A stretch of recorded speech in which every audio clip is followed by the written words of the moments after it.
Welcome to Man Does Tech, where I solve the problems you didn't even know you had. In this video, I will show how to start a Honda CRV easy method. Turn the key to the on position or press the brake and push to start button while keeping the transmission in park. Check dash lights briefly for any warnings.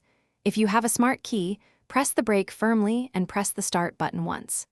If the vehicle does not start, try a second attempt while holding the key fob closer to the console.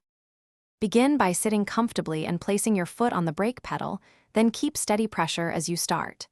If using a key, turn it fully to start. If using a push button, press once while holding the brake. Release immediately when the engine is running smoothly. If the engine hesitates, wait a few seconds and try again, confirming the transmission is in park and the steering wheel is not locked for a smoother start. If your CRV fails to start, first confirm headlights dim when trying. That indicates a weak battery. Tighten or clean battery terminals and try again, or jump start if needed. For push-button models, hold the fob near the start area to bypass a weak fob battery. If the security light blinks or persists, cycle the key or consult your manual for immobilizer reset steps before calling for roadside assistance or service. Thanks for watching. If you found this helpful, don't forget to like and subscribe.